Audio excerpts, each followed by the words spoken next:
attending this session. Please forgive me for interrupting your ecstatic chanting. I would like to read the 10 offenses to the holy names which are to be avoided written by Sri Vyasadeva in the Padma Purana.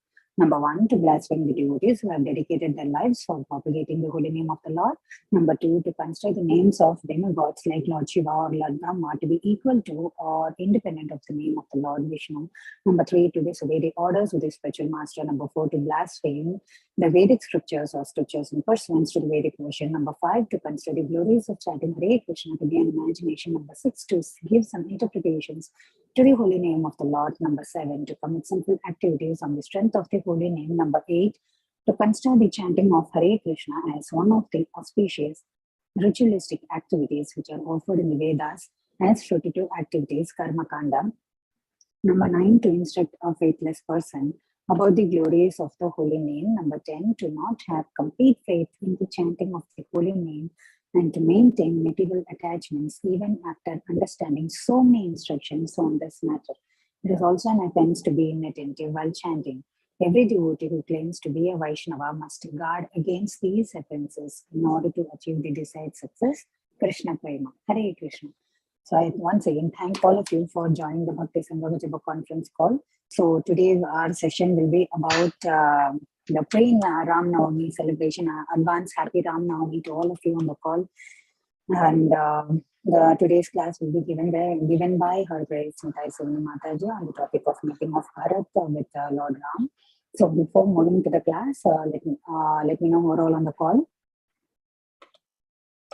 Hare Krishna Mataji, Dinwat Pranam, Srila Prabhupada ki Jai, Guru Maharaj ki Jai. This is Arvind Das from Chicago. Hare Krishna. Happy Ram Navami.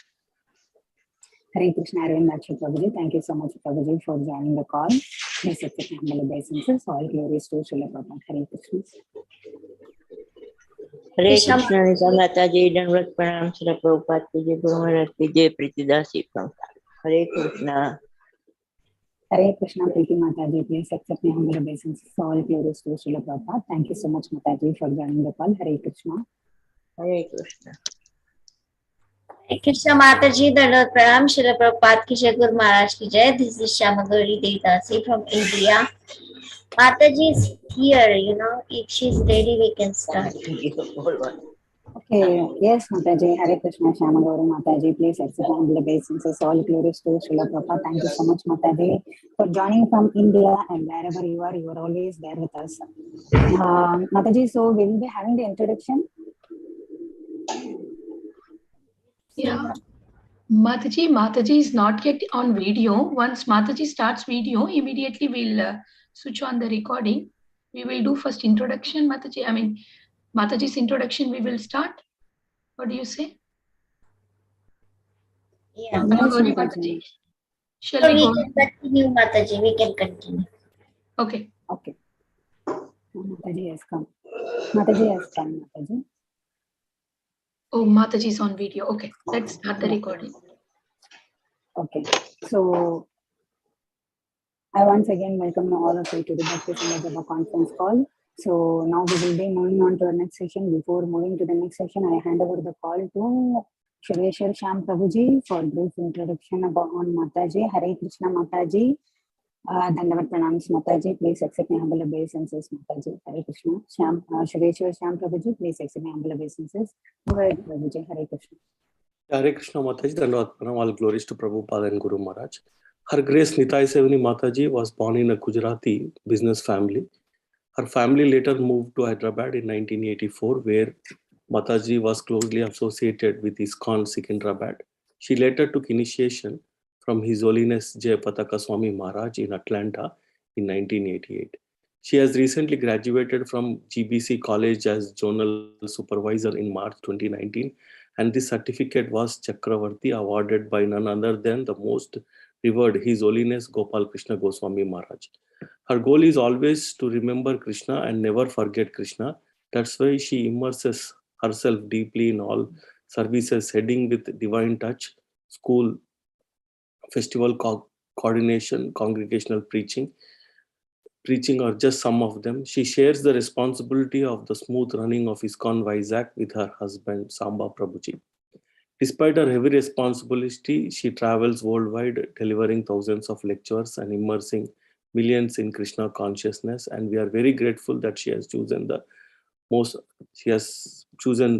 Ram Navami before Ram Navami day to glorify Lord Ramchandra. Hare Krishna Mataji, back to you Mataji. Hare Krishna Prabhuji. Thank you so much, Prabhuji, for that brief introduction about Mataji. So I once again welcome all of you to the call. So now we will be moving on to our next topic, that is meeting of Bharat with Lord Ramachandra. So this is the pre-Ram Navami celebration, as we were saying already. Hare Krishna Mataji, please accept my humble obeisances. All glories to Srila Prabhupada. Dandavat pranams. Thank you so much, Mataji, for giving your valuable time and association, even in your busy schedule, and to enlighten us on the topic of meeting of Bharat with Lord Ramachandra. So last time when you came, I couldn't forget that the glories of Ramanujacharya, which you were speaking on the call. Thank you so much, Mataji, for giving your association. Hare Krishna. Hare Krishna. Am I audible? Yes, Mataji. Okay, Hare Krishna. Hare Krishna to all the devotees at Bhakti Sangha group. Please accept my humble obeisances. Vancha kalpatarubhayascha kripa sindhuveva cha patitanam pavanebhyo Vaishnavebhyo namo namaha. Ananta koti Vaishnavrinda ki jai. Jagat Guru Srila Prabhupada ki jai. ISKCON Vartaman Guru Vrinda ki jai. His Holiness Jai Pataka Swami Guru Maharaj ki jai. Hare Krishna. So just to get in the mood, just we'll do 4-5 minutes kirtan, and then I'll start with Ram Katha. Raghupati Raghav Raja Ram Patita Pavana Sita Ram. Raghupati Raghav Raja Ram Patita Pavana Sita Ram. Sita Ram Jaya Sita Ram. Sita Ram Jaya Sita Ram. Sita Ram Jaya Sita Ram. Sita Ram Jaya Sita Ram. Raghupati Raghav Raja Ram Patita Pavana Sita Ram. Sundara Vigraha Megha Shyam Ganga Tulasi Shaligram. Raghupati Raghav Raja Ram Patita Pavana Sita Ram. Bhadragirishwara Sita Ram. Bhagata Jana Priya Sita Ram. Raghupati Raghav Raja Ram Patita Pavanam Sita Ram. Janaki Ramana Sita Ram.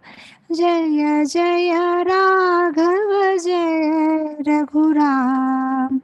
Raghupati Raghav Raja Ram Patita Pavanam Sita Ram. Janaki Vallabha Sita Ram. Jai Raghunandan Jai Siya Ram. Raghupati Raghav Raja Ram Patita Pavana Sita Ram. Shri Ram Jai Ram Jai Jai Ram. Shri Ram Jai Ram Jai Jai Ram. Shri Ram Jai Ram Jai Jai Ram. Shri Ram Jai Ram Jai Jai Ram. Shri Ram Jai Ram Jai Jai Ram. Shri Ram Jai Ram Jai Jai Ram. Shri Ram Jai Ram Jai Jai Ram. Shri Ram Jai Ram Jai Jai Ram. Shri Ram Jai Ram Jai Jai Ram. Shri Ram Jai Ram Jai Jai Ram. Shri Ram Jai Ram Jai Jai Ram. लोकाभिरामं रणरङ्गधीरं राजीवनेत्रं रघुवंशनाथं कारुण्यरूपं करुणाकरं त्वं श्रीरामचन्द्रं शरणं प्रपद्ये श्रीरामचन्द्रं शरणं प्रपद्ये सीताराम लक्ष्मण हनुमान की जय श्रील प्रभुपाद की जय. So tomorrow is Ram Navami and we are all in the mood of Ram, Lord Ram, and hearing his glories and I don't know about there, but here in South India there will be Sita Rama Kalyanam, marriage of Sita and Ram, and so many festivities around the world in all the ISKCON temples. And I'm more so in the mood of Ram because I was also giving a series for Richmond devotees on Nama Ramayana. So the whole meditation and consciousness is about Ram, Ram, Ram, Ram, and it's a wonderful, wonderful feeling. So that is why I thought that today's topic we should take up something from Ramayana and prepare our consciousness and try to take some lessons from Ramayana. Ramayana is such an amazing, amazing scripture because we can relate it to it very conveniently, and so many lessons. And because when it comes to Krishna Leela, there are lots of controversies and we need a lot of philosophical jnana to understand that. But when it comes to Ramayana and Lord Ram, it's pretty simple and much more we can relate to it. So Ramayana has wonderful pastimes and so many amazing devotees and leelas. And if you see the Navavida Bhakti, which is spoken about by Prahlad Maharaj in Srimad Bhagavatam Canto 7, we can see that Ramayana has so many Vaishnavas who represent these different limbs of Bhakti, this different Navavida Bhakti. If you see, Ramayana can boast of, the best devotee representing Kirtanam, that is Valmiki.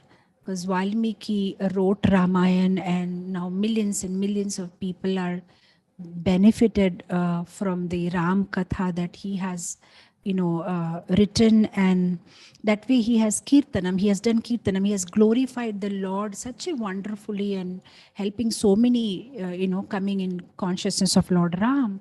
So Kirtanam we see Valmiki ji in Ramayana, and Shravanam we see Hanumanji. When Hanumanji was asked to go back with Lord Ram to Saket Dham, he said, I prefer to stay here as long as Ram Katha stays here. And wherever Lord Ram's Katha is spoken, we know Hanumanji is there, right there, sitting and hearing Ram Katha. So Shravanam, Kirtanam, Smaranam. We see how Mother Sita was doing such wonderful smaran, despite of whatever situation that she was put into. If she was in Ayodhya, or if she was in forest, or she was kidnapped by Ravan, or whether she was in Ashokvatika, or she was later banished by Lord Ram into the forest, no matter what situation came in life, but she was in constant smaranam of Lord Ram.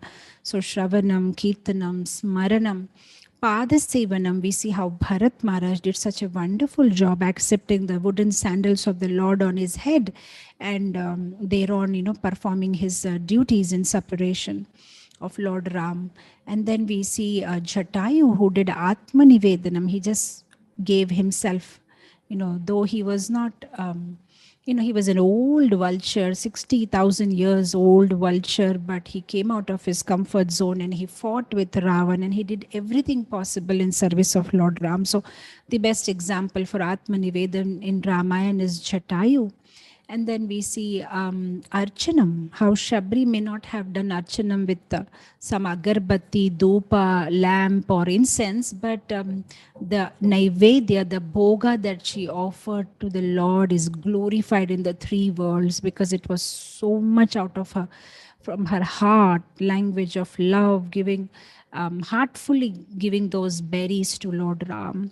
So Shravanam, Kirtanam, Smaranam, Archanam, Padasevanam, Sakyam. We see how Sugriva, though so many temptations came on his way, because even when they had crossed the ocean and reached Lanka, Ravan had tried to contact Sugriva on various occasions to tempt him that I will give you whatever you require, but you leave Lord Ram's association and don't help him be on my side. But Sugriva stays strong no matter what distractions come his way, but he doesn't leave Lord Ram, and he's amazing friend. He loves Lord Ram in Sakya Bhavam. And then we see, of course, Dasyam, Vandanam by Vibhishan, Dasyam by Lakshman. Lakshman did such wonderful service to the Lord. I mean, he sacrificed his own family life, and wherever Lord Ram was, no matter what situation, he never left Lord Ram. So we see like this, all the Navavida Bhaktis are represented such wonderfully in Ramayana. But today, we will be specifically talking about Bharat Maharaj, who represents Pada Sevanam. And why so is, today we want to meditate and focus on how wonderfully one can render service to the Lord, and how service in separation is so exalted. In fact, when Valmiki was writing the Ramayana, and he was also narrating it and explaining it to his students, at one juncture they ask Valmiki, Guru Maharaj, we are confused. Whose service is more glorious? Is it Lakshman or Bharat? Because both have done such wonderful service. So, whereas Valmiki Muni does explain that how Vapu Seva and Vani Seva both are glorious. But when we go in detail, we understand that when Lakshman renders service, at least he gets some reciprocation from the Lord because he's associating with the Lord. So whenever he's rendering service, he can see the beautiful face of the Lord, the smile of the Lord, and he gets some kind of a reciprocation and satisfaction. But when it comes to Bharat, he's all alone there, 14 years in Nandi Gram, and he doesn't even know if the Lord is going to come back. Is Lord okay? Is Lord even, recognizing his service? But he keeps doing it, and he keeps doing it sincerely, and that is amazing. Because love in service in separation is so exalted, and it's so difficult to perform. We see how devotees, when they used to come to meet Chaitanya Mahaprabhu for 4 months of Chaturmasya, and when they had to go back, they were crying and they wanted to stay back with Chaitanya Mahaprabhu, but they still went back to their respective houses to continue the preaching mission. We see even in case of Srila Prabhupada disciples, when they used to meet Srila Prabhupada at Gaur Purnima festival or at Vrindavan, they never wanted to leave Prabhupada's side. They wanted to be with Prabhupada. They hardly had Prabhupada's association, but they still, for Prabhupada's sake, they went back to their respective countries or whatever, the Guru Datta Desh, wherever Srila Prabhupada asked them to go, and serve Srila Prabhupada in separation.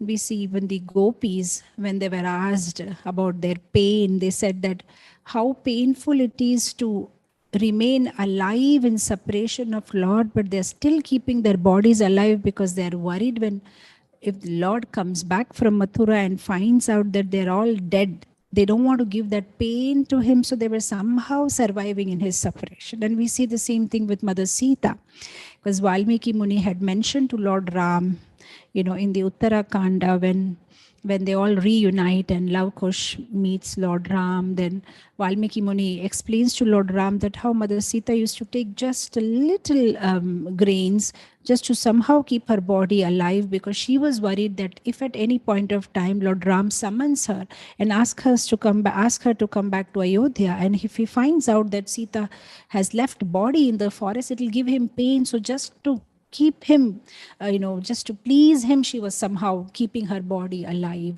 So it is so difficult to serve the Lord in separation, or to be separated from the Lord, for those who have tasted the association of Lord once. But somehow Bharat does that. So and it's difficult, and we see in Bharat's case, he went out of his way to do it. It's not that it was in his comfort zone, because he had to go against his mother. Usually to break family ties is very difficult. But we see all these glorious devotees, whether it was Prahlad Maharaj who had to go against his father, or whether we see Vibhishan who had to go against his brother, or we see Dhruva who had to go against his family and then go to the forest, or we see Bharat Maharaj who had to go against his mother. All these glorious devotees, they had to break those family ties and remove all the obstacles in their path and somehow serve the Lord. So we see that Bharat Maharaj, he, though his mother wanted him to be the king, he just goes against his mother's wishes and then tries to reconnect to the Lord who has been, thrown out of Ayodhya. But Bharat Maharaj goes to the forest and tries to get the Lord back.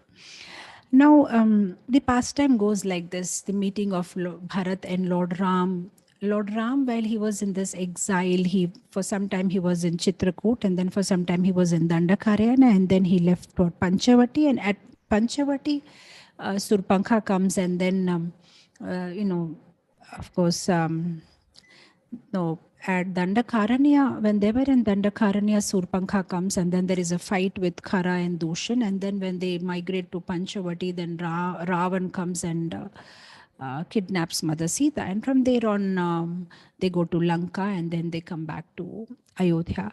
So now this pastime which we are talking about today is learning the lessons from Bharat Maharaj's life. So what exactly happens to Bharat? He just comes back to Ayodhya from his uncle's house, and he was summoned by the ministers urgently. And when he comes back, to his horror and shock, he sees that his father is dead and his brother is on exile and his mother is the cause of all these things, and he's also considered to be co-conspirator, and he's also considered to be the cause of it, and everybody is having suspicion on him and they're looking at him suspiciously, and he's in such a bad situation. But somehow he keeps himself cool, and then he clarifies, and he explains or pours out his heart to the people, and then again tries to cool down himself and understand what should I do from this situation there on. Now I've been put in this situation by my destiny. Now what should I do? So that is one thing very interesting, because in our lives also sometimes we may have to face so many reversals, but not losing a cool, and then on trying to chalk out what can be done next. So we see in Bharat Maharaj life, when he comes back, he's completely caught unprepared, but he still keeps his cool, and then he thinks, okay, what next? So then he decides, all right, whatever happened has happened. Now I'll try and get Lord Ram back to Ayodhya. So then all the preparations are made, and everybody in Ayodhya is so attached to Lord Ram. So they all tell Bharat, we also want to come with you. So even the old people and the young children and the cattle and the women of the house and every single citizen of Ayodhya wanted to go, and get Lord Ram back. So Bharat is very kind to everybody. He says, yes, everybody can accompany me. So they all get the carts ready and the chariots ready, and everybody is getting on the chariots and carts, and then the three royal mothers and the royal priest and the ministers and different soldiers and the religious counselors of the kingdom, everybody get together, and Bharat Maharaj is at the helm of everything. He's trying to arrange things, and then they all depart on one fine day, to go and meet Lord Ram and then convince him and bring him back. Now, this is a situation, everybody is very happy. Now, they all, climbed and they're about to leave. And suddenly a thought comes in Bharat Maharaj's mind and he thinks, is it fair that I go on this chariot with this big procession and my brother is like, he's like a hermit, he moving around in the forest and I'm just dressed in this royal garments and sitting on this chariot. So maybe what I should do is, maybe I should also walk and go, not on the chariot. So he removes his slippers and he just starts walking in front of his chariot and everybody is following him. Now, when they see Bharat in such a humble attitude, everybody feels, is it fair that we sit on the chariots and carts and Bharat walks like this? Maybe we should all walk. So they all get down and they all start walking. And then when Kaushalya observes this, that even in the young children and the old people, they've all started walking, she immediately calls Bharat Maharaj and says, stop this. You can't walk. You get up on the chariot and then that's how you should go, because otherwise everybody is following you in that way and they will be put into inconvenience. So Bharat Maharaj again gets back into the chariot. So all the while he was thinking that, where did I do the mistake? I had the right attitude and I wanted to, approach Lord Ram in a humble mood and I didn't want to accept this luxury. And why am I forced and put into this situation? So then he understood that my mistake was, maybe I shouldn't have walked in front of the chariot, making a show of my austerity. Maybe I should have, gone behind everybody where nobody would have seen me. And when the procession goes, I just go behind and I start walking.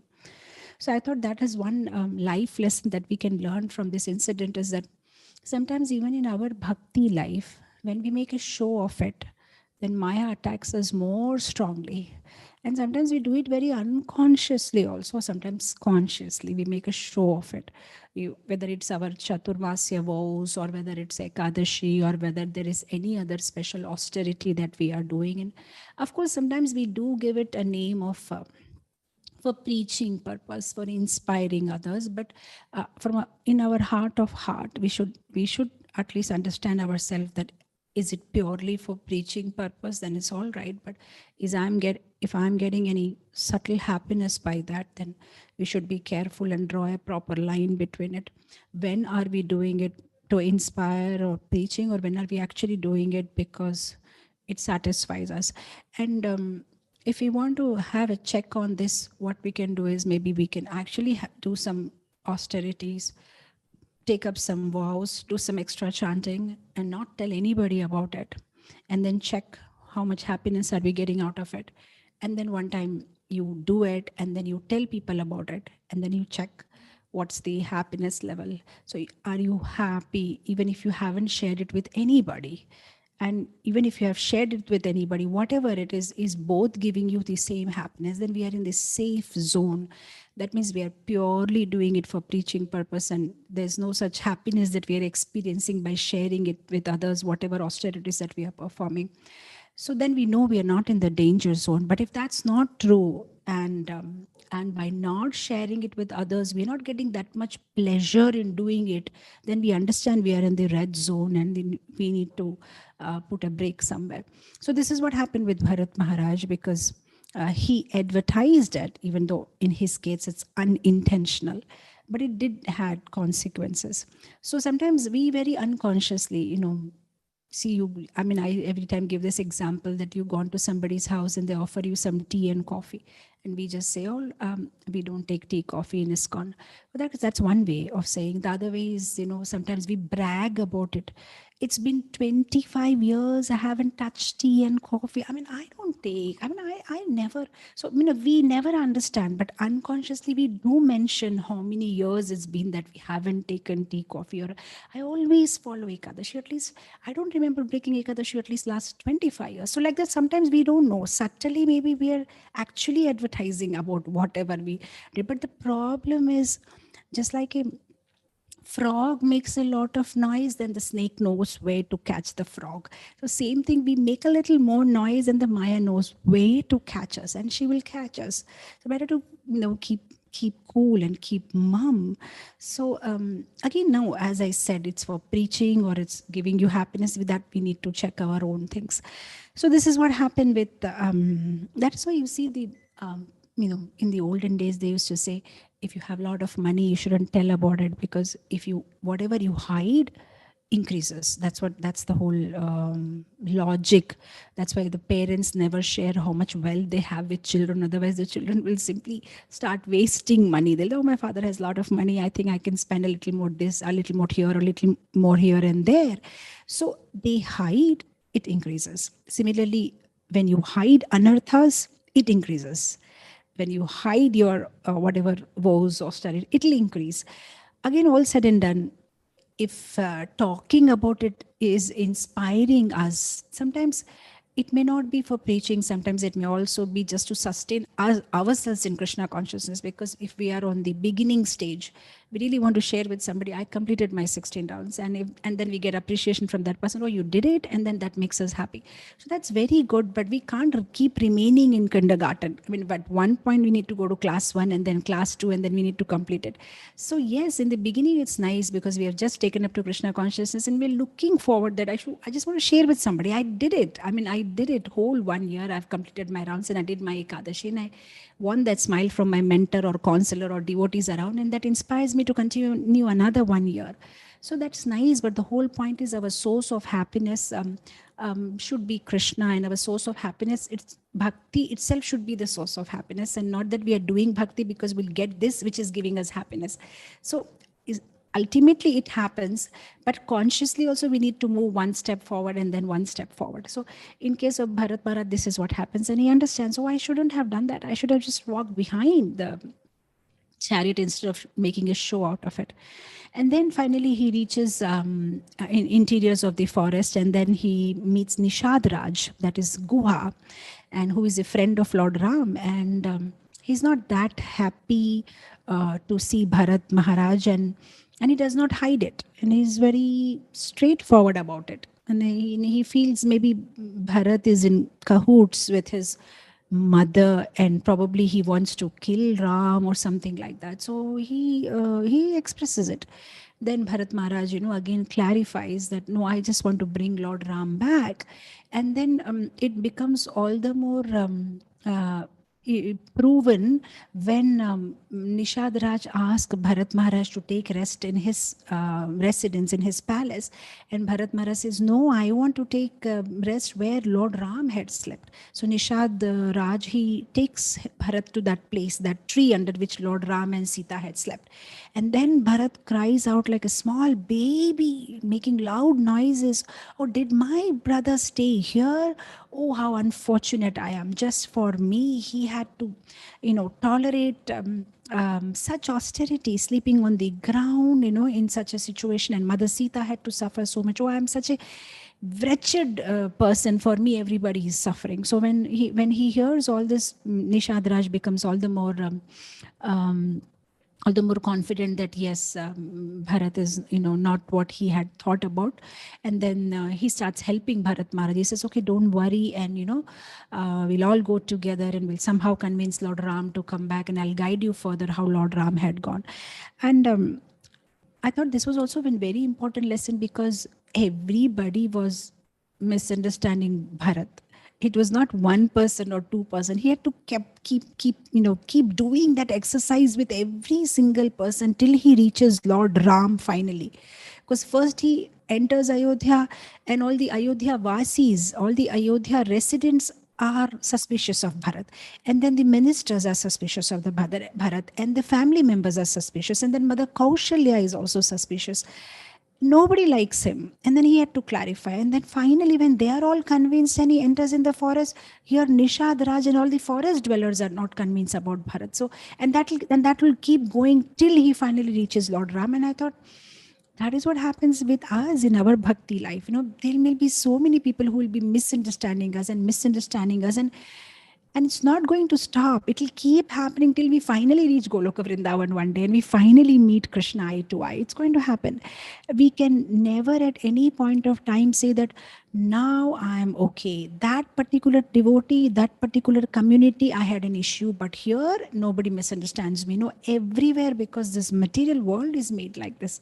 This is dukkhalayam and ashashvatam. It is temporary and full of misery, and there will be always some people who misunderstand us. There will be always some people who are not satisfied with us. And at any point of time, if we think that we are going to make sure that everybody is happy with us and everybody is satisfied with us, then we are in an illusion, because that will never happen. We can never ever satisfy everybody. There'll be always somebody who is not happy with us, and we shouldn't get disappointed by that, and we should keep moving, and we should keep moving further. Many times I tell this funny story of this father and son who had bought a donkey. How they bought a donkey and they were walking side by side, and people kept criticizing. Oh, they're such a fool they are. When they bought a donkey, they're supposed to sit on the donkey. Why are they walking alongside the donkey? So they sat on the donkey, and when they sat on the donkey, people said, so cruel. They both are sitting on the poor donkey. So they got down. Father got down and asked the son to sit. And then people said, oh, this is Kali Yuga. The son sits happily and the old father walks. How cruel. So then the father sat on the donkey and the son got down, and people said, oh, the father is so cruel. This is child abuse. The child is walking and the father sits comfortably. They got completely frustrated what to do, and then they tied the donkey by the hind legs and were carrying on a wooden pole on either side. And people said, what a fool, the donkey is supposed to be used, you're supposed to sit on the donkey, not that you carry the donkey. And finally the father and son decided that this donkey is giving us all the criticisms in the world, better we leave the donkey. Whereas they had just purchased it from the market, they just put the donkey there and they ran away. So this is our life in material world. If we become devotees, people will criticize. If we don't become devotees, they will criticize. You go to temple regularly, they'll still criticize that you're not taking care of your family properly, and why are you in the temple all the time doing service? And if you don't do, then you still get criticism that you're not doing that much service as much as this Mataji is doing or that Prabhuji is doing. So there is always a problem. If you go to Mayapur for yatra, there'll still be a question. If you don't go also, they will say you are not going regularly to Dham Darshan. So every time, whatever you do, you can never say that, for this particular thing, nobody is going to criticize me. Somebody will criticize, or somebody will be displeased with us. This is what happened with the Bharat Maharaj situation. Somebody or the other was always looking at him suspiciously, but nevertheless, he kept himself strong and he moved further. So finally, he moves further without, much feeling disappointed why he misunderstood. Because I'm seeing that 16 rounds chanting is not a big issue. Eating prasadam is not a big issue. Tea and coffee is not a big issue. Onion garlic also is not a big issue. Mangalarti is not a big issue. But interpersonal relationships is a very big issue. He said that and she said that and he said that about her and she misunderstood me, but that was not my intention. And we get into so much, and then what will he think if I do this? Hindi it says sabse bada rog kya kahenge log. The biggest disease that we suffer from is what will this person think about me and what will that person think about me? I'm just reminded of this one joke. I'll tell you. There was this man who was a drunkard and a chain smoker. So he goes to a sadhu and the sadhu guides him, look, this is not correct. You should not smoke. You should not drink. You should not break the 4 regulative principles. Why shouldn't I do it? If you do that, then you will go to hell. Oh, is it? But my father is doing it. Oh, he's also going to go to hell. Oh, really? But my brother also does it. Oh, then your brother is also going to go to hell. Oh, but my girlfriend also does that. Or she's also going to go to hell.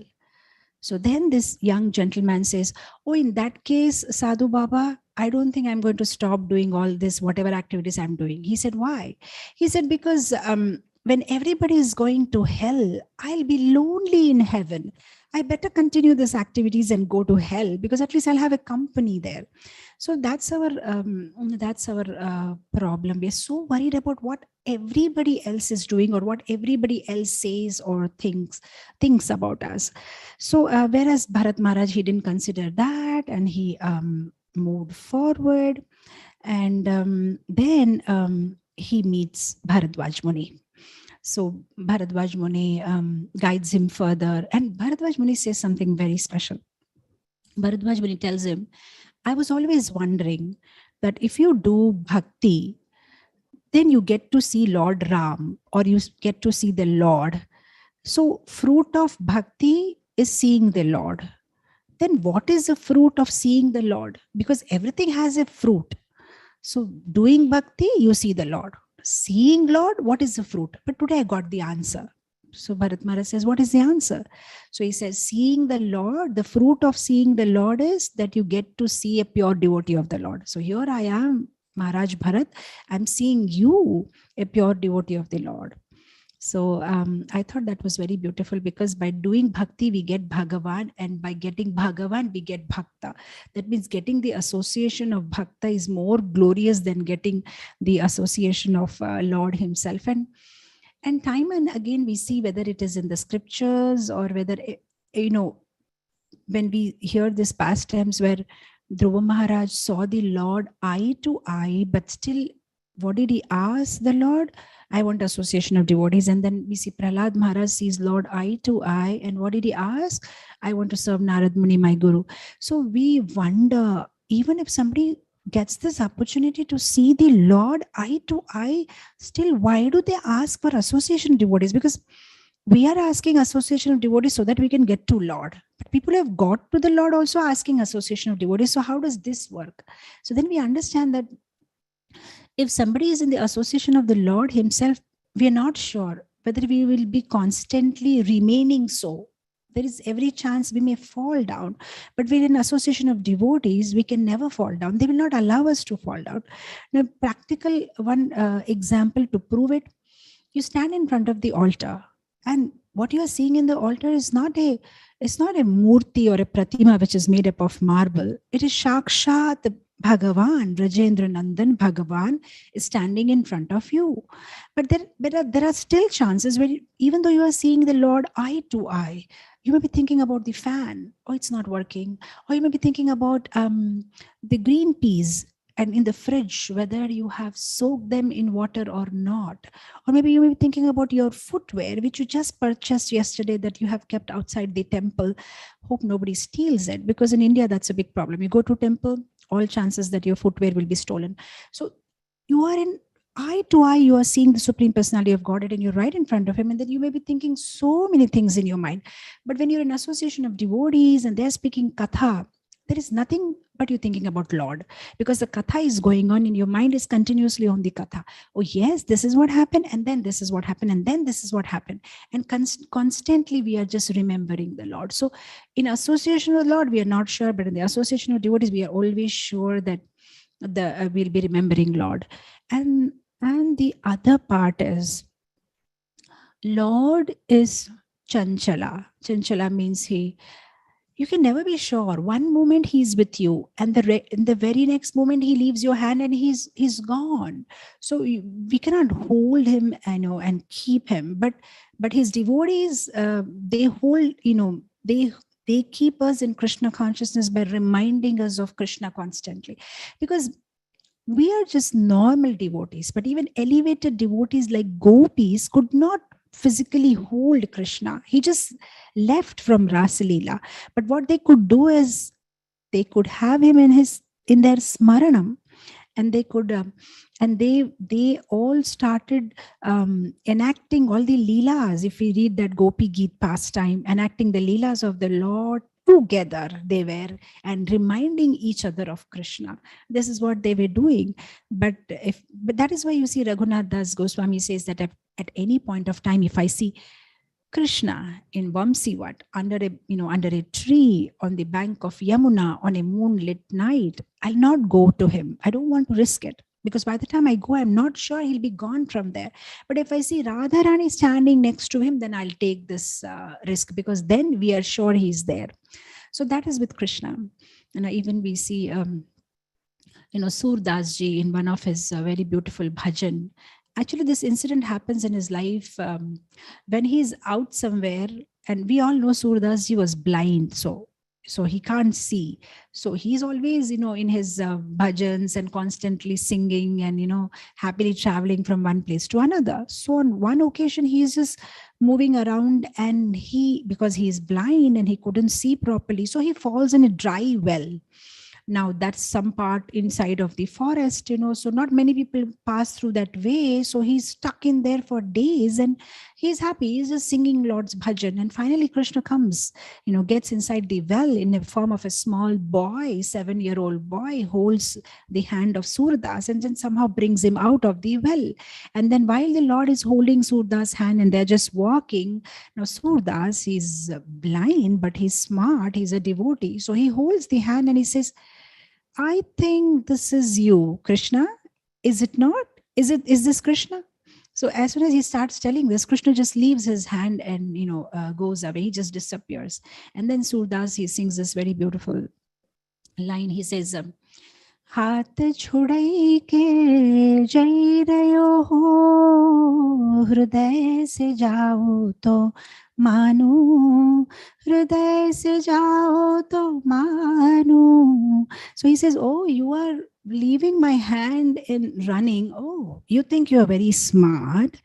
Of course, this is not a fair game, because when you play the game, both the opponents should be equal. I'm just an old, fragile man, and you are a young boy, and you want to play this game, and you think you can escape, and then I'll run behind you and catch. But let me tell you one thing. Even if you think you're very smart, हाथ छुड़ाई के जई रहे हो. Okay, fine, you just left me. But I'll think that you are a winner if you actually succeed in running away from my heart, where I have hold you very tightly. Let's see how you can run away from there. Then I'll think you have won the game. Not that you just leave my hand and I'll consider you the winner. Try to leave my heart and go, and then I'll see, because I've hold you tight in my heart. So yeah, that's the problem with Krishna. You never know 1 second he's where, but when we are in association of devotees, we are sure they will be in Krishna consciousness, and they'll make sure we are in Krishna consciousness. So this is what happens. And then Bharadwaj Muni, explains what happened, how Lord Ram came, and then how Lord Ram asked Bharadwaj Muni, where should I stay? He was very innocently, he was asking all the sages for direction. Where should I stay in this forest? What will be, a right place to stay? And Bharadwaj Muni tells Lord Ram the 14 places that Lord Ram actually stays. So elsewhere I've spoken in details about this, how he says that place where the devotees pray together, that place where the devotees worship Tulasi or worship, devotees, or worship their guru, or give importance to guru more than Krishna. Those who worship, like that, he gives some 14 places. Those who do regularly Shravanam, those who use their eyes, nose, and tongue and ears in Krishna's seva, those who go for Tirtha Yatras, those who are non-envious, those who don't offend devotees. And like that, the whole list goes on. 14 places where Lord Ram resides. So Bharadwaj Muni mentions that I had asked Lord Ram to go further to so and so place, and I'm sure you can see Lord Ram there. And meanwhile, what happens is, as he's having this conversation with Bharat Maharaj, see, those days, these munis and rishis were so powerful that just by their yogic siddhis, which they were not interested to use, but if they want, they can create mansions and they can create all the facilities. So Bharadwaj Muni wanted to render some service to Ayodhya Vasis, because they are Ayodhya Vasis, they are Dham Vasis, they are Lord's own people. So Bharadwaj Muni immediately creates the whole, beautiful facilities, so mansions and nice gardens and parks with fountains and scented waters and delicious prasadam and nice accommodation. And even the apsaras come down from the heaven and they're all dancing, and there are musical nights, and there are all sorts of facilities which one can't dream of. He creates everything inside the forest for the Ayodhya Vasis convenience. But however, Bharat Maharaj does not accept any such service, and he just stays aloof like a forest dweller. He just puts a bark, tree bark around as clothes, and he mats his hair with the gum, and he just takes some simple roots and fruits, and he does not accept any such luxury. But what happens here is, because they were there for a couple of days, because it's a huge what do you say, army, and all the civilians, and it's thousands and thousands of people are there, so it's not easy for them to just go off in one day. It's like, like Navadvip Mandal Parikrama, just they stopping at one place, have tents, take rest, and then next day start walking, and then next day start walking, so like that they're just going very slowly. So but here they, in the place of Bharadwaj Muni, because he wanted to render service, they were there for a few days. And now what happens? Some of them get so intoxicated into this whole facilities that they were being provided, that they decide they don't want to go further. They just want to stay here. This is beautiful. This is heaven. This is what we wanted. I mean, that's it. They get distracted. But some of them did not lose their focus. And they say, no, we want to go further. This is not what we came for. We came to bring Lord Ram. So they accompanied Bharat Maharaj and they started moving further. And those who got distracted, they just kept staying there with whatever facilities. And now somebody may ask this question, so but then why didn't Bharadwaj Muni withdraw the facilities and allow them to go? No, it's not like that. The fact that somebody has attachment for Lord Ram, and the fact that they took a step out from their house to get Lord Ram back, that itself is so auspicious and so pious, and that itself makes a person accumulate so much sukruti and pious karma that for millions of life he can still keep enjoying those facilities. But of course at one point it may get it may come to an end, but that much sukruti comes when somebody is in meditation of Lord Ram, and this is what is happening with the devotees. So that's why we see that not that every devotee who has started their devotional process will go back to Goloka Vrindavan, because there are so many distractions, because whatever that little bit service or seva we do, actually you get so much in return and so much in return. And then sometimes when they're not able to finish the process, then they are born in Suchinam, Shrimatam, Gehe. In the next life, they are born in the aristocratic family with all the beauty and all the intelligence and all the fame and all the opulence. And then there are every chance that they may get stuck, So that is why now Brahma is so careful. He says that I don't want to be Chaturmukha Brahma who is against Krishna. I better be born as an insect, but I should be born in a devotee's house where I get devotees association, so that I don't forget the focus of life or the goal of life, that is to go back home, back to Godhead. So it can always happen. So, even when we are on the way to Goloka, we'll be passing so many planets. And then if we find something really interesting and we may get stuck, this is so beautiful, but one has to keep the goal. No, that's not my destination. So when we are in the train also, so many stations come, but we know I have a ticket to Vrindavan, and that's where I want to get down, even if the puris and samosas at Gwalior or are, very nice, hot and tasty, but we know it may be nice, but my destination is Vrindavan and I want to get down there. So this is what happened with the people, because Bharadwaj Muni arranged all these facilities and they got mesmerized by it. And this is what happens in our Krishna conscious life also. When we actually come to the temple as new devotees, we had a different goal. We just wanted to be good devotees, and we wanted to learn, and we wanted to know how should I improve myself, and how should I become a better devotee? What is wrong with me? What are my bad qualities? And I want to improve on that. And that's the whole goal when we enter into a community. But over a period of time, we forget and we start thinking, how can I help this devotee to, remove his anarthas, and how can I do this and how can I do that? But the whole point is we should not become a barber who shaves everybody, but he doesn't shave himself. So he has a big beard. So he may be shaving others, but what about shaving your own beard?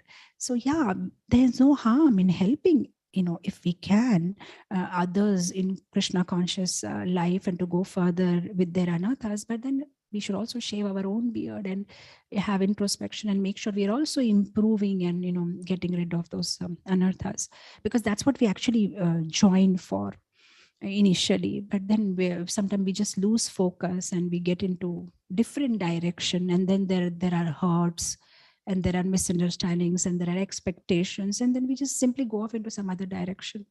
So this is what happened to them. They just forgot what they came for and they stayed back, and rest of them moved ahead. Now what happens in the next stage? Indra starts making trouble. Now why Indra makes trouble? Because Indra is getting pretty worried. Lord Ram has incarnated because he has to kill Ravan, and for that he needs to stay in the forest, and for this, and this whole pastime has to unfold, and Mother Sita has to be kidnapped, and all this thing has to be happen. But Bharat is going to spoil our whole plan because he is going to convince Lord Ram, and Ram will be convinced and go back to Ayodhya. Then what happens? So I better make a disturbance for Bharat so that it doesn't reach Lord Ram. So he sends thunderstorms and so many things are happening and making their journey so difficult. Maharaj Bharat and the Prince Bharat and the other people are not able to move forward. It's raining like cats and dogs, and it's windy, and it's making their travel so difficult. So this goes on for a few days. So then Brihaspati comes and explains to Indra, what are you up to? What are you doing? I'm just helping Lord Ram because Bharat may go and then convince him. But he needs to do his pastime. So I'm making sure Bharat doesn't even reach there. Then Brihaspati says, oh, come on. This is not what's going to happen. Don't worry. Even if Bharat goes, Lord Ram is not going to be convinced. So kindly stop it and let Bharat go and meet Lord Ram. So when Indra is convinced about it, he stops it. And I thought this is one very important point. Even in our lives, the closer we get to the Lord and the closer we get to Lord, Maya starts all her forces on us and removes each weapons one by one to fight with us. And then she just checks on us, how focused we are and how determined we are. And if we somehow stay determined and we are somehow focused and we, with utsaha, dhairya, with nischaya, we just stay there. Then Maya withdraws and Yoga Maya comes in picture. And then she starts helping us, and then how we start moving very nicely, in Krishna consciousness. So the whole point is to somehow stay focused. And that staying focused and, is possible only when we are in association of devotees, because they give us the right strength. Otherwise, we may lose the battle with Maya because she's very strong and we need some help. Actually, if you see in the animal world, sometimes there is a fight between a snake and a mongoose. And usually the mongoose wins the war, whereas the snake is more powerful and has poison, and the snake can even bite or bit mongoose. But why does mongoose win the war? Because what mongoose does is tries to fight with the snake in the ground. Home ground means the places where there are lots of herbs, especially this particular herb. So every time when the mongoose is fighting with the snake, it takes breaks in between and goes and smells that particular herb that gives rejuvenates the mongoose and gives more energy to again fight back with the snake. But the snake doesn't have any such thing. So after some time, it loses its strength and gets defeated. Whereas mongoose keeps rejuvenating itself by taking this particular herb, which gives it a lot of energy. So same thing with us is like Maya is like the snake and we are like the mongoose, and this fighting is happening. But what we need to do is we need to have those herbs with us. That means we have association of devotees and scriptures and prasadam, and also we keep taking it and we keep taking a dose of it, and then that rejuvenates us and re-energizes us to fight. Because definitely we are not more powerful than Maya. Maya is much more powerful, but only thing is we can take help, and we can take help. So this is what happens, and finally the rain stops and Bharat Maharaj moves further.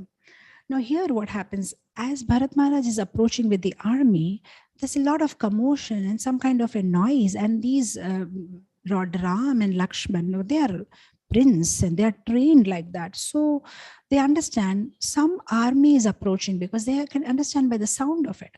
So Lord Ram asked Lakshman that you get out of a tree and just see if somebody is approaching us to attack us or what, just check what's happening. Why is there so much noise coming? So then Lakshman gets up atop the tree and there he sees the flag of Ayodhya. So he knows Bharat is coming there. So he immediately gets down with all anger and furious with red eyes and he says, Lord Ram says, what happened? He said, that wretched Bharat is coming, and he's coming to kill you. And I know that. And even before he lays his hand on you, I'm going to slay him. And he's just coming with his mother. I know that. So he keeps talks so many things, is, blabbering. So then Lord Ram very coolly smiles at Lakshman and says, looks like, this forest life is irritating you. Are you regretting your decision of coming with me? Do you want to go back to Ayodhya? Then we can do that. I can ask Bharat to change places with you and you can go back, and Bharat can serve me. Or is it that you have some personal issue with Bharat? If it is so, I will request you, please forgive him. So what is disturbing you? Now Lakshman is surprised. Why is Lord Ram talking like that? And he says, no, it's not like that, my lord. They said, I know my brother Bharat and I know why he's coming. I'm sure he's coming to request me to go back to Ayodhya. So of course, this is what happens. And finally, when Bharat comes and when Lakshman comes to know that he made a mistake in judging Bharat, he goes to Lord Ram and he asks him, my dear brother, why am I so short-tempered? So Lord Ram says, you are emotional.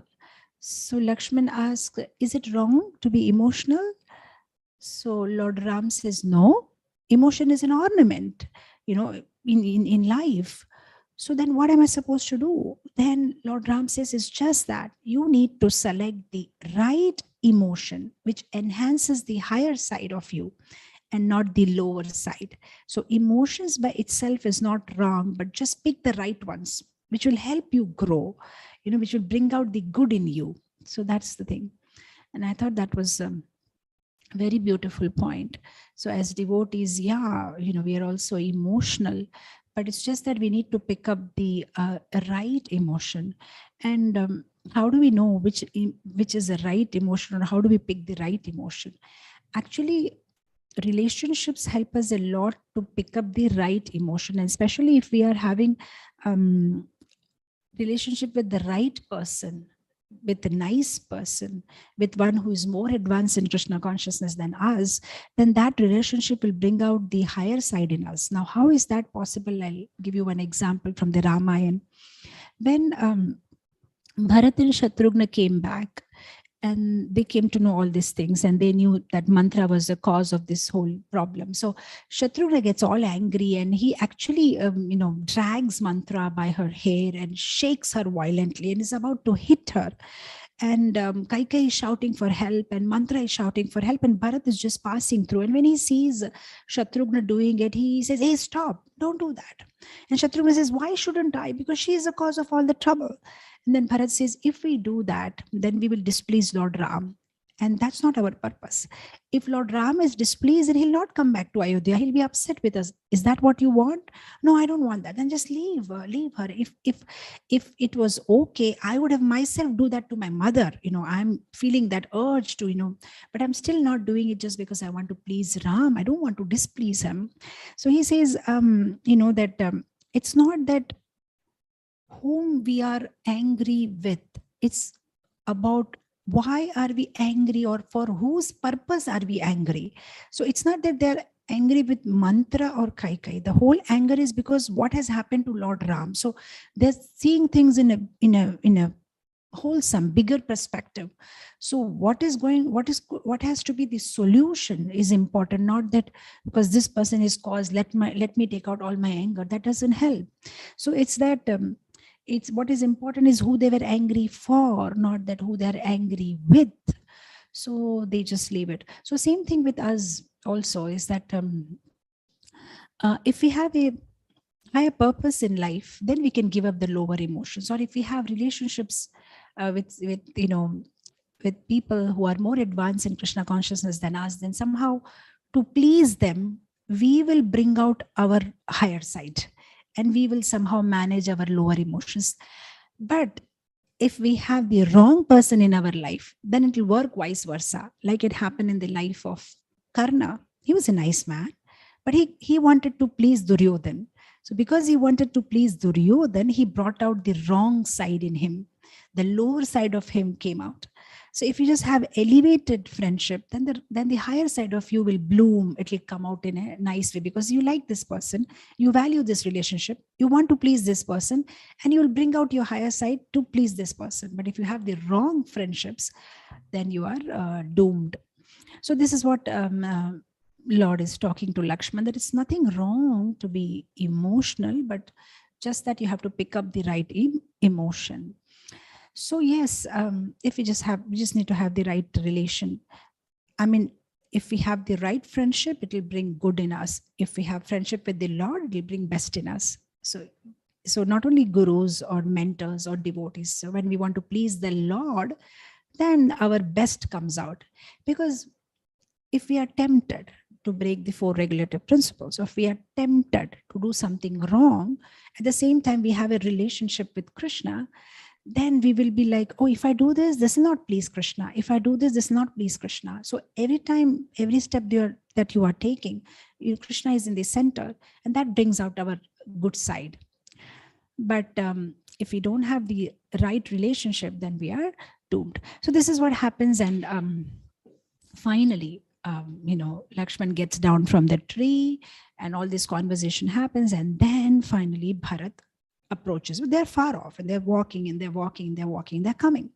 Now when they come, Lord Ram and Mother Sita are inside the cottage.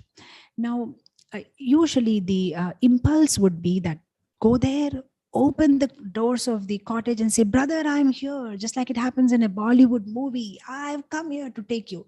But nothing like that Bharat does. He just waits outside patiently. The doors of the cottage are closed. Lord Ram and Sita are inside. And he just waits outside, sitting and crying, sitting and crying, sitting and crying, and patiently waiting for the Lord to open the door. And then Lord comes out, opens the door, and then he meets Bharat, and then they embrace each other. And I thought that was also a very beautiful lesson that we can understand from this this last thing in this pastime, that Lord is not sadhana siddha, he is kripa siddha. So it's not that we can make some mathematical calculation. I chanted 16 rounds for this many years into 365 days. That means according to this 2048, September 25th, he has to give me darshan. Because I have chanted whatever is supposed to be. There's no mathematical calculation. Maybe somebody like Dhruva Maharaj got the Lord in 6 months. And maybe somebody like Vishwamitra did 60,000 years but couldn't. So we never know. I mean, there is no such fixed calculation. It's just that we need to keep doing endeavor, and we need to keep making endeavor, because the doors of Goloka Vrindavan open from inside. We can't go and open it. And like the ISKCON temples, the altar opens from inside. We can't go and open the altar. It has to open the curtains. The pujari opens the curtains, and then we see the Lord.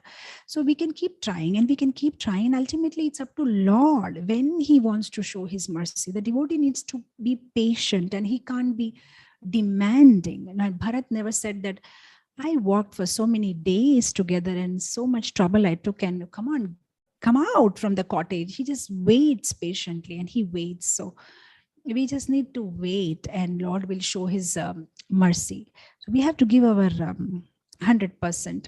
And then we can't be like those monkeys. If you ask a monkey to plant a tree, what the monkey will do, it will plant the seed. And then every 10 minutes, it'll keep digging again and see, oh, it's not sprouted yet. Oh, it's not sprouted yet. Oh, it's not sprouted. It's not. You need to dig and put this seed and keep pouring water and keep pouring water. And yes, it'll take its own time to sprout and come out. You can't keep digging and seeing what's happening. Then it'll never happen. So we can't chant and then, oh, it's still not happening, it's still not happening. No, I mean, we need to keep chanting and keep chanting, and it's not something that's going to happen overnight. And we can't question that, why am I still having trouble with anarthas? Why am I still having trouble in concentrating of my chanting? Why am I still having anger? Why am I still envious of other devotees? Why am I having so many problems? So we'll still have the problems. The only thing is we need to keep watering, and we need to keep watering. And yes, slowly it'll sprout, and the tree will come out, and then the fruits will come out, and the flowers will, it's going to happen. We need to just have patience. We can't be over demanding. I'm just reminded of this one last example, and then I'll close it here. There was this one man who was working for an office. So he had this 9 to 5, job. So at 5 o'clock, when he's just about to leave, his boss calls him and says, "Oh, I need to pay urgently to one particular company. Can you just make his accounts ready and let me know how much money I need to pay? I need to make the payment urgently." So this man, he sits up to 7:30 in the night, makes everything, and then he's ready with whatever payment needs to be made. So he writes the check, and then he goes to the boss and says, "Sir, I'm ready. You can sign the check." And he says, "I'll do it tomorrow. Now let's close for the day. I'll sign it first thing in the morning, but tomorrow, not today." So he says, "All right." Now what, boss is always right. So next day in the evening, again, as he's about to leave, the boss again calls him and says, "Hey, hold on. I need to make a payment to this company. Can you just sit and make the account?" So this time he comes with a blank check and he says, "Sir, can you first sign it? Only then I'm going to check the accounts, because that's what you did yesterday night. I made everything ready, but then you didn't sign on the check. This time you better sign on the check, and then I will make the accounts ready." And the boss says, "I'm not going to sign on the blank check. You better get the whole accounts done, and then I'll decide whether I want to sign or I don't want to sign." So this is the thing with Krishna also. I mean, we need to make our endeavor, and we need to do all that is possible, and then it's up to him whether he wants to give his mercy, he doesn't want to give his mercy, because he's the boss and we are his servants, and the boss is always right, and it's up to his jurisdiction what he wants to do with us. But if we think that he will show his mercy first and then I will come into Krishna consciousness, it will not happen like that. Many times when I ask the devotees on, why you haven't come for Sunday program, you haven't come for, especially the donors or some pious Hindu people who are not so serious in Krishna consciousness, you ask them, "Arey, you haven't come, Rauji, Mehtaji, Varmaji, what happened? You have not come to the temple." They'll say, "Mataji, the Lord has to call na, Mataji, jab bulawa aayega." When the Lord will call, will come, he has to call na. So I get amazed that when you go to an INOX theater for watching a 3 hours movie, you never waited for the Lord to call you, or then I'll leave. You make your own decisions. You make an endeavor and you go out and you watch the movie.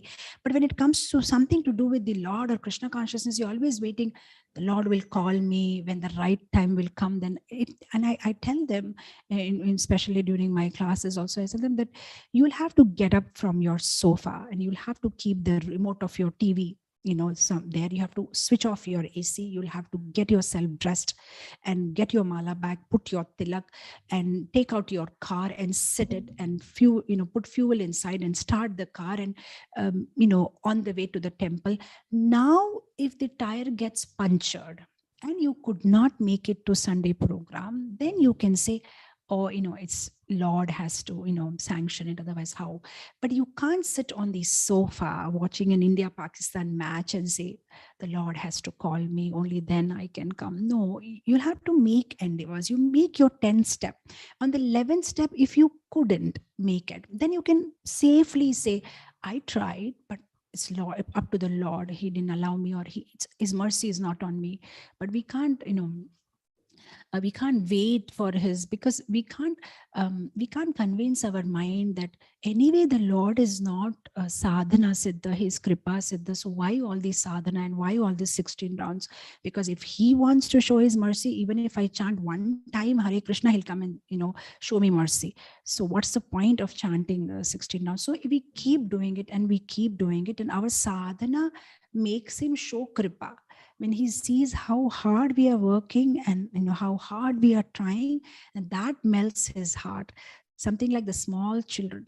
when they're not able to walk and they're slipping and then falling and they get up and they walk, and the father is showing the toy, come, come, come, come, you can do it, you can do it. And the child is trying to do it.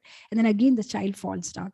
And then after doing it for exercising it for some time, then father finally says, okay, looks like he's not going to make it. So then the father takes another 4 steps and gives the toy to the child.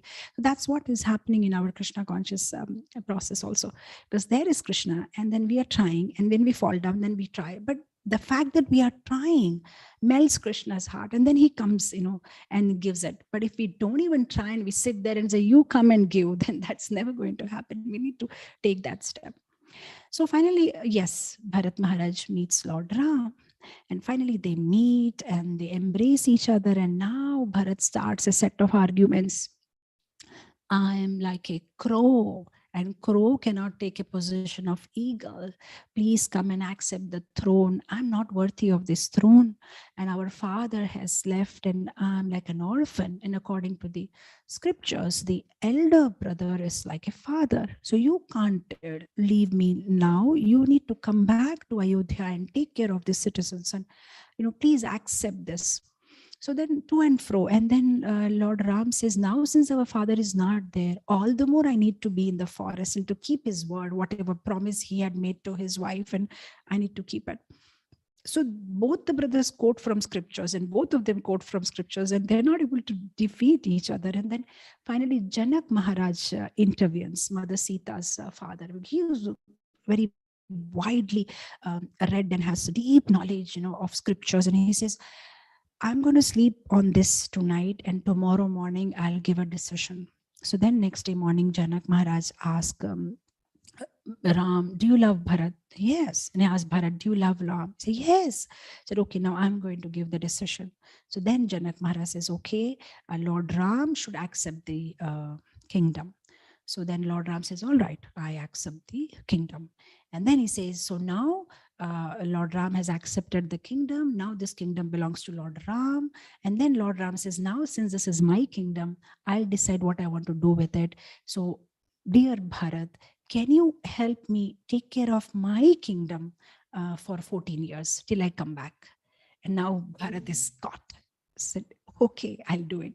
So now please accept this, and now you just take care of my kingdom on my behalf. So Bharat says, all right, but I need some support. So I need your wooden slippers, so that I'll keep your slippers on the throne of Ayodhya, and that is how I will rule Ayodhya on your behalf. And Lord Rama accepts it. And I thought, this is so very beautiful. I mean, doing the seva or accepting it, but accepting it as Ram's property. Now, this is very, very significant, because the moment we accept things as proprietor, now the problem is, the moment we think we are the proprietor, we'll slowly try to become controllers. And then after becoming controllers, we'll try to become enjoyers.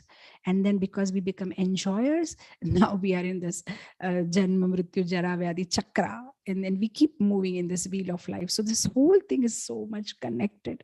So but the moment we don't accept proprietorship and we say we are servants of the Lord, whole problem is sorted out.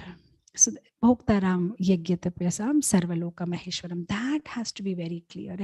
And Bharat made it clear in his heart and also externally very clear that you are the boss and I am the servant. You are the proprietor, not me.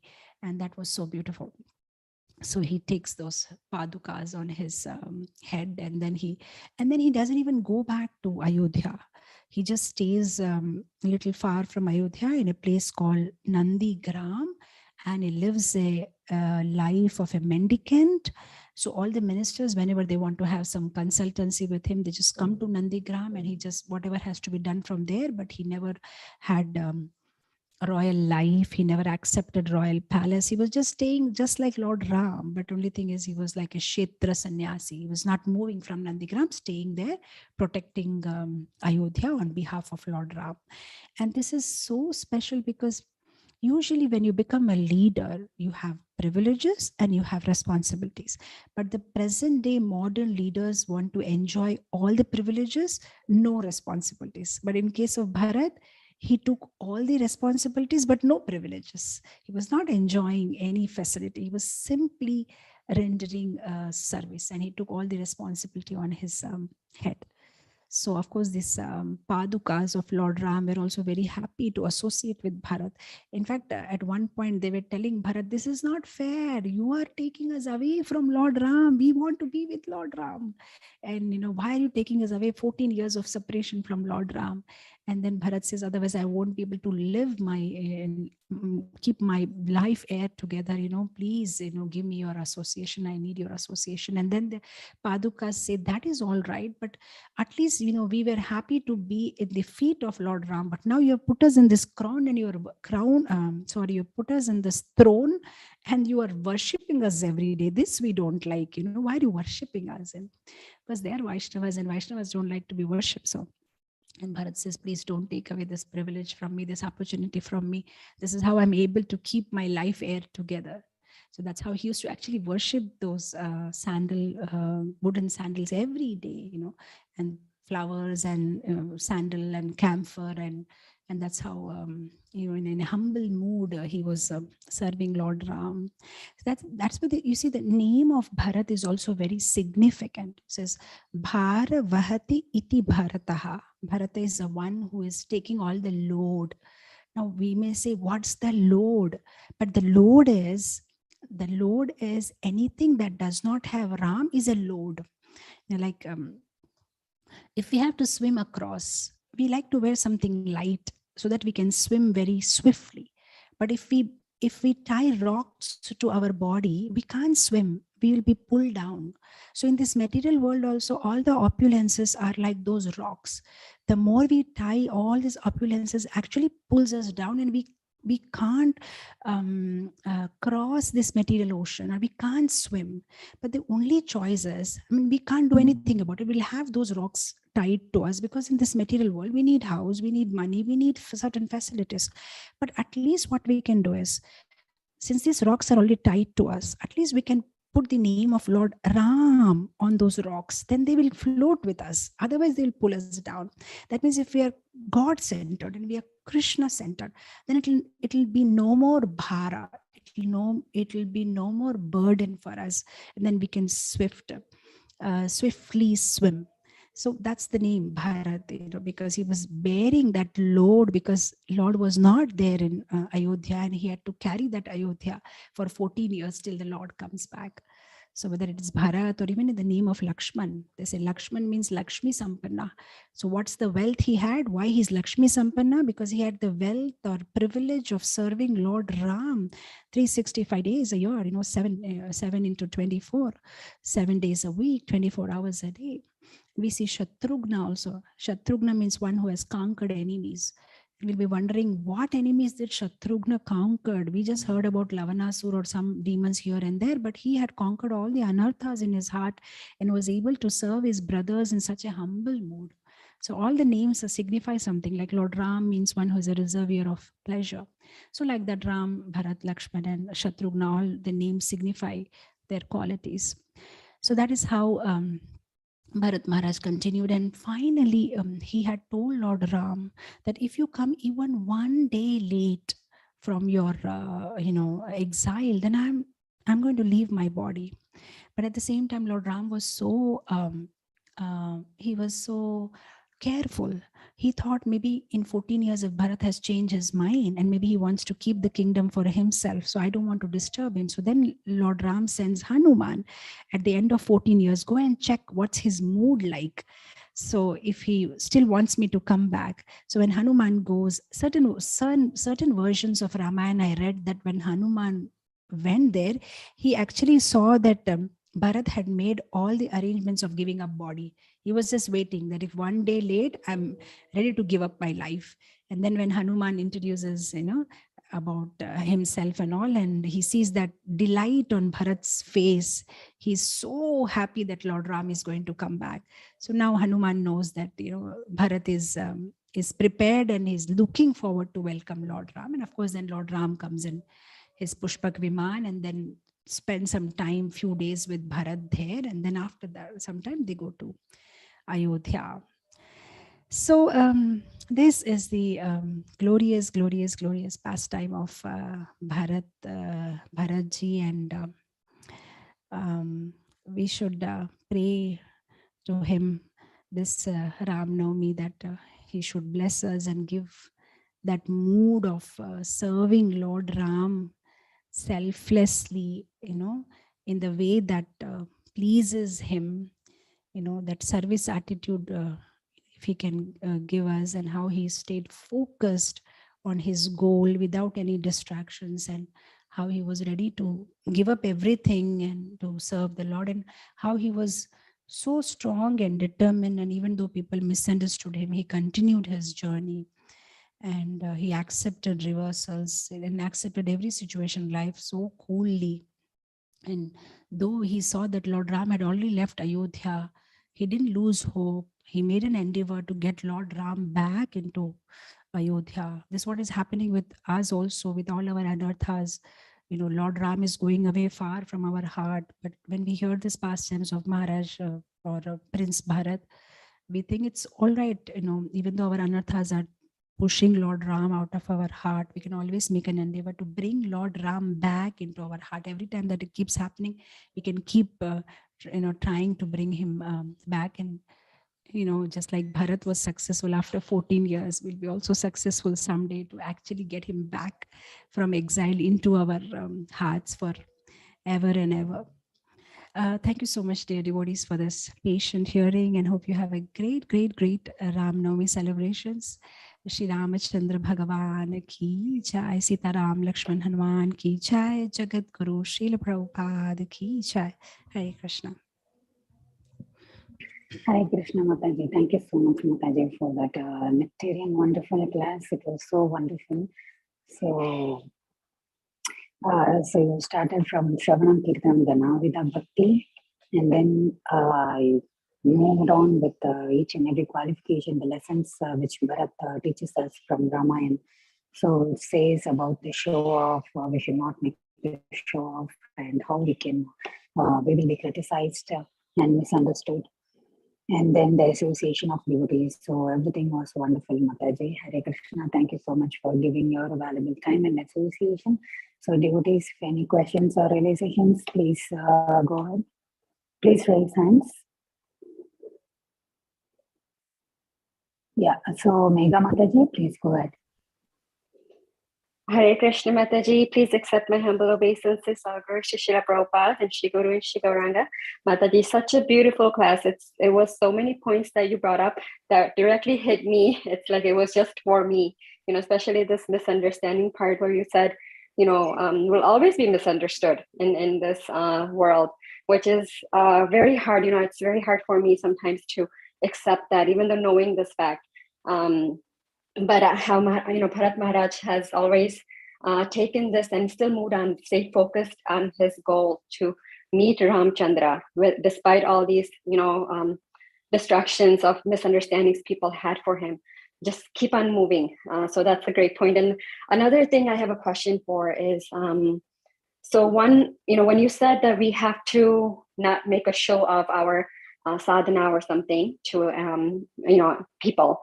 But and again, for preaching purposes, I like the example you gave that we have to test it, whether or not, if it's really genuine or if it's something giving us happiness indirectly. So in that case, I usually send my sadhana card to my mentors. And it's been, a while that I've been doing this, and I continuously do it. So it's not to show, I personally feel it's, because when I have like a bad score or something in my sadhana, they will reach out or they'll make a comment, oh, very busy day or something. So it keeps me motivated to go better and stay consistent the next days, right? Or I explain to them why this happened. So for me, even though it's been a while, like when is that being a show of it, or when do you stop that, or do you have to stop this? I don't understand the, where do we stop, or where is it a show? Yes, we can. So I understand your question. So we can keep doing it with our mentors. Maybe we don't need to do it maybe with our co-devotees. Okay. But mentors, yeah, we have to keep doing it maybe whole life, because it is because they help us every time that we go down, and they keep a check on us. Right, That right. helps us, yeah. If we are at all, going somewhere, or we are, yeah, they'll help us. Yes. Okay, so I also send a sadhana card to, because on the request of a devotee for inspiration purposes, I also send it. So that is not showing or anything, right? Because I didn't choose this, but I do send it to the devotee, one devotee,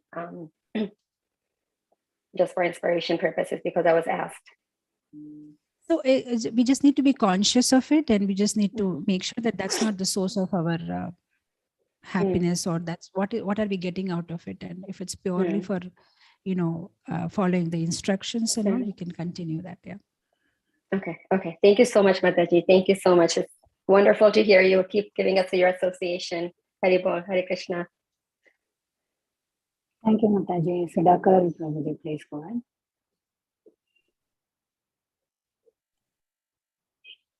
Hare Krishna, Mataji. Am I audible? Yes, you are. Okay. Thank you actually for this really beautiful session. It just reminds me about my duties also on the occasion of Ramnavami. Of course, we all forget it. Like, at least for me, I keep on forgetting. By attending this lecture, I think again it gives me, opportunity to keep my focus at least on the certain duties. I really thank for this wonderful lecture. Last week also, not last week, before last week also, I attended this your lecture on that Nam, and I like that one also. I have two simple questions. Maybe I don't know.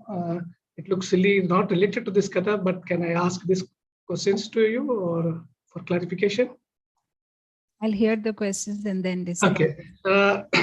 I understand that today also you said that, yeah, you forgot in the beginning to just offer the prayer to the Guru before you started your session.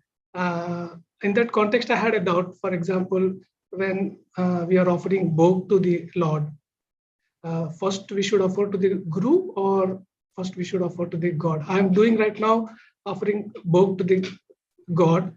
I don't know whether I'm doing the right or not. No, actually, we don't offer food to Guru. We request Guru to offer the food to Lord. So we go through him on his behalf. So that's why we chant the Guru mantras first, and then we chant Krishna's mantras. We're not actually offering food to Guru. We're offering it to Krishna only. The only thing is we are going via Guru. That's it. Okay, because frankly speaking, I don't know that Guru mantra I had it, but I'm just doing like this. I don't know whether I'm doing the right thing or not. So I thought to check that. You can just buy a book called Beginner's Guide to Krishna Consciousness. And that will really help you. Okay. I think it's by Bhakti Vikas Maharaj. Okay. The He'll other give question. You minute guidance on how to put tilak, how to offer bhoga, everything. Is this available on online, madam? Or? Yeah, yes, it's available. What is the book name? Beginner's Guide to Krishna Consciousness. Beginner's Guide to Krishna Consciousness. Okay. The other doubt I had, maybe just I was also watching and listening to other videos and other thing on the spiritual thing, apart from your videos also, though I could not attend some of online, but offline I used to say often. Understand that the ultimate goal or between the mukti and bhakti, like the bhakti is considered to be the ultimate, yeah, or our soul should carve for the bhakti, that love for the God. So if that is the case, like this human soul in this life, if it is in the process of always toward loving to the God, why one should really, or the soul should worry about the next life or the next place, whether she will be in Golok, Vrindavan, or whatever lok, why it should be a matter when the soul conscious is always towards to the this thing. Yeah, because it does not matter. Yeah. It does not matter where we go. What matters is wherever we go, if we are able to remember Krishna, and if we are in consciousness of Krishna and we are doing bhakti, it doesn't matter where one goes. Okay, because I'm sorry, actually, sometimes I get lost by people, or some people saying one should. Only thing is that only thing is that the places apart from Goloka Vrindavan, if you're talking about something like heaven and all, they may not facilitate our Krishna consciousness in a proper way. So we are looking for places that will facilitate our Krishna consciousness. At the same time, if you see the bhajans where the devotees are, Bhakti Vinod Thakur says that, what is that bhajan?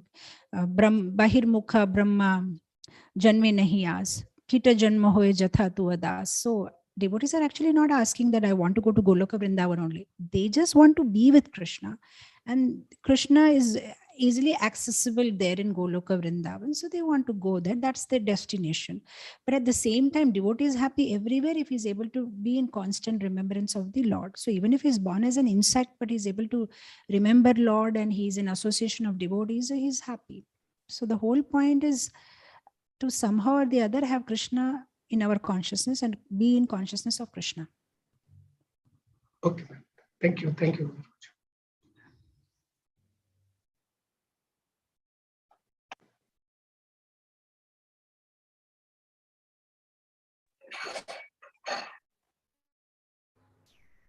Sumitira Vasu Mataji.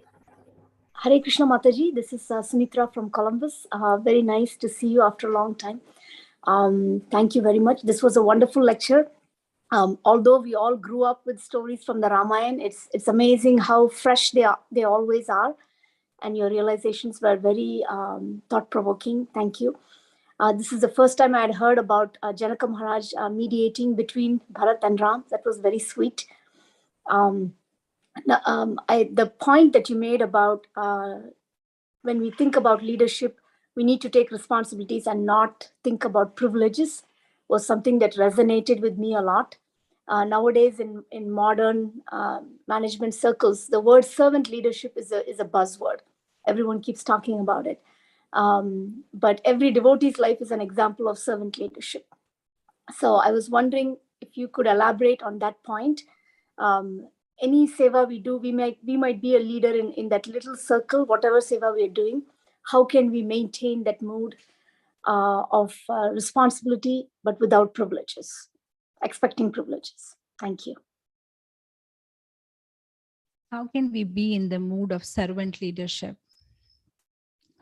I mean, like a good teacher is one who is always a student. So good leader is one who is also a follower. That means a leader should have another leader on his top, and that leader should have another leader on the top. And if he's always well connected to Guru Parampara and is always in that consciousness, and that he's also answerable to somebody, then that mood comes naturally. And see, the whole thing is when Srila Prabhupada is a natural leader, Srila Prabhupada is a pure devotee. So when he was dealing with people, he didn't have to artificially try to get into that mood. He had that natural compassion for everybody and he wanted to help. When it comes to us, neither we are qualified, neither we have such compassion. What we are simply doing is we're just taking the message from Prabhupada and then giving it to others and working like a postman. So the more we are reading scriptures and doing our sadhana properly, we can maintain that mood and we'll not get into that mood of proprietorship. If we know how great is Krishna, and then we can understand how small we are.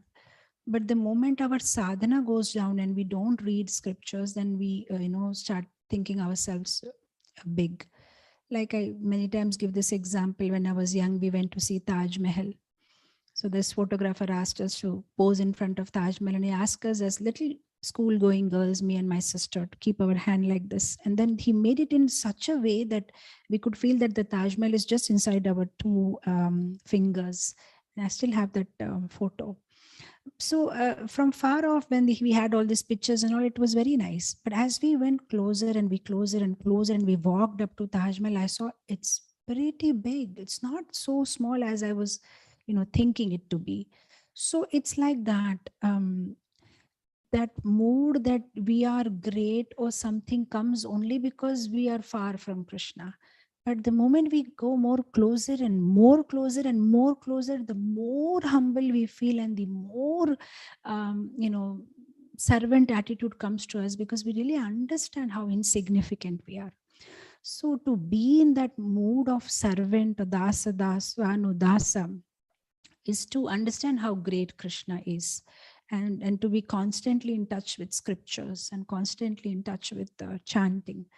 And then, because when we read scriptures, we understand that we don't understand so many things. So and if we don't read, then we think we know everything. But the more we read, the more we understand that we haven't understood what is to be understood.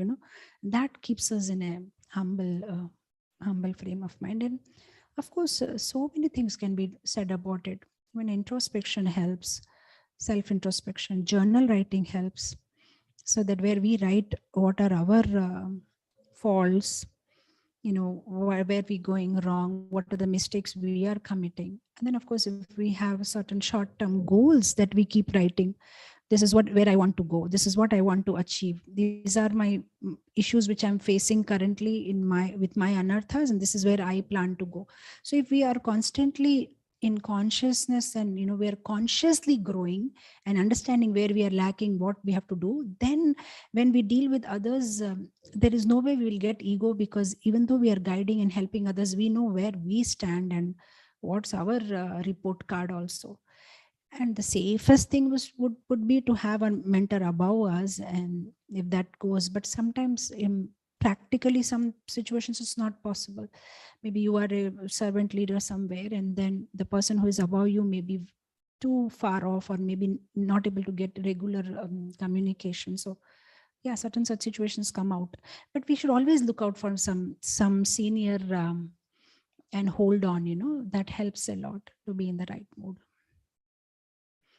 I see another 2 more hands, so I'll not elaborate anymore, and I'll try to take this very quickly. Thank you, Mataji. Yes. Varsha Mataji, go ahead. Varsha Mataji. Yeah, Hare Krishna Mataji. Mataji, my question is, you talking about like Krishna's mercy. So like while doing 16 rounds, like I feel like I'm doing as a mechanical, and like I don't know when I will be attentive. Is that the Krishna's mercy to be there, to be attentive chanting? I'm just doing every day, but I feel like it's just mechanical. My mind is everywhere. Yeah, even if it's mechanical, we keep doing it, and we'll keep doing it, and maybe one fine day. See, actually, it's not about 16 rounds. It's about even one name of Krishna can give us Krishna. That's the power of the holy name. But to get that one name right, we need to keep doing. So out of all that mechanical rounds and ritualistic rounds that we are chanting, someday the pure name will come out. So if we keep doing it, actually a lot of processes happening in the background, which we may not be externally aware, but a lot of things are happening. The more we are chanting and chanting, so many of our previous karmas are getting washed off. We are getting purified. So many things are happening in the background, which we cannot understand now, but over a period of time, we'll see the difference. So we need to keep doing it. This is the prescribed rounds Srila Prabhupada has very mercifully given us, whereas the standard is very high. We're supposed to do 192 or 64 at least, or at least 32. But Srila Prabhupada has very kindly given it. So whether but even if we feel it mechanical, we should continue, because see, like those Chinese bamboos, they don't grow. You keep watering and you keep watering for years together. You don't even see if anything has sprouted. But suddenly one day you will see it has come off 8 feet, 10 feet, 15 feet within 15 days or 1 month. So our bhakti is also like that, only like those Chinese bamboos. We feel, I'm doing, but it's becoming mechanical. I'm not getting any bhava, rasa. Nothing is going on. If we may feel nothing is going on, but actually something is going on. The seed is already planted and the process is happening. And very soon we will see it will sprout and the tree will come out and the flowers and fruits will come out. Just need to be patient. Thank you, Mataji. Do you have time, Mataji? How many more? 2 more? 2 more. I'll answer in one line. Yeah. Okay. Ayush Prabhu. Hare Krishna Mataji.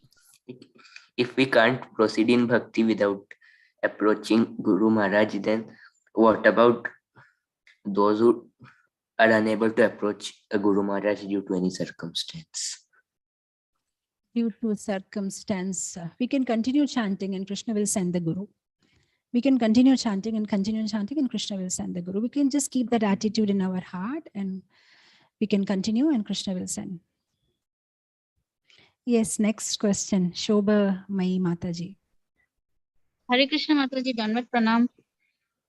Mataji, I really listened to your lectures. All of them are so very interesting and so much satisfying. I'm a fan of yours too. And I always wanted to be in the Zoom group. So I really tried very hard.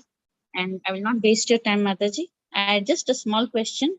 Mataji, since I got my initiation and I have been into Krishna consciousness, I'm facing many challenges like in the house itself. We have half of them are devotees and half are non-devotees. So, Mataji, how do we face all these challenges and how can we how can we try to make them vegetarian? Like some of them are non-vegetarian. So I had asked Prabhuji also, my Shiksha Guruji. So he was not able to explain me actually. I think family matters are supposed to be solved by ourselves, Mataji. No, it's not like that. It's just that you know your family better, you know your situation better. So in any class, we can talk about general principles, what to do, but you'll have to deal it on the ground level. And all said and done, as far as they're not raising any objection and disturbing you, we can continue to be, increase our Krishna consciousness, become more stronger, and very slowly and subtly help them. Like we say, or this example always, that we have to keep our oxygen mask first and then help the co-passengers. So we just have to make sure that our oxygen mask is proper, fit, and we are doing well in our sadhana. And slowly, if they see we are doing well and if they see visible change in our behavior, then they will also get liking towards Krishna consciousness. If we are doing nice and we behave with them courteously and we have good Krishna conscious behavior, that is also very big inspiration. Preaching is not always about talking. Sometimes preaching is just being you. If you are a right person and you are a nice devotee, and you just being you also will inspire people when they see you, when they see how you talk, how you walk, how you eat, how you take bath in the morning, how you chant, how you behave so nicely with others, how you have all these Vaishnava qualities. That itself is such a big preaching. Even if you don't talk anything, just by being you, they will be inspired. When they see such sattvic behavior, they'll feel, oh, it's so nice. When they see your anger has come down, when they see how all your anarthas have come down, that will also inspire. So that way we can preach by improving ourselves. And then there's also preaching where we talk. There's also preaching by giving gifts. There is also preaching by praying for them. If we can't do anything, we can simply pray for them. There's also preaching by giving prasadam. Even if they don't understand whatever you are cooking, you offer it and then you give it to them or give them some gifts. So like that, there is so many ways you can do. Preaching is not only about giving them a Bhagavatam class. There is so many ways you can preach to them, or take them sometime to the temple, or just everybody needs a different level. Some people are on LKG, somebody is in UKG, somebody is in grade 1, grade 8, grade 10. According to that, we have to deal. Some people may be grossly very sinful and aggressive and atheistic and be difficult to deal, but some people may be just normal, pious. They just need a little more pushing. So it depends upon what you are dealing with. You have to deal accordingly. And I think your local mentor or counselor who knows your family very well, who knows what family members you are talking about, they'll guide you in a customized way. How do you deal with your daughter or mother or sister-in-law or mother-in-law? So that way they'll be able to help you better. And then slowly you can take a guidance and try to help yourself and help your family members. Thank you, Mataji. Okay, that's it. I think we are done with all the questions. Yes, Mataji, thank you so much. Very, very wonderful katha, It's like, setting a mood of Ram Navami, and it's very wonderful to hear from you. It's amazing katha.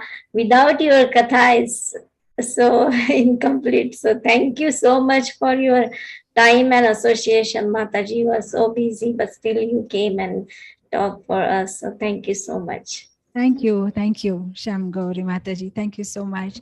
Thank you all the devotees in the forum. Vancha kalpataru bhayasya kripa sindhu devacha patitanam pavanebhyo vaishnavebhyo namo namaha. Ananta Koti Vaishnavi ki jai. Jagat Guru Srila Prabhupada ki jai. Har Grace Nitai Sevini Mataji ki jai. Hare Krishna. Thank you everyone for joining today's class. We'll meet again tomorrow. Hari Bol. Happy Ram.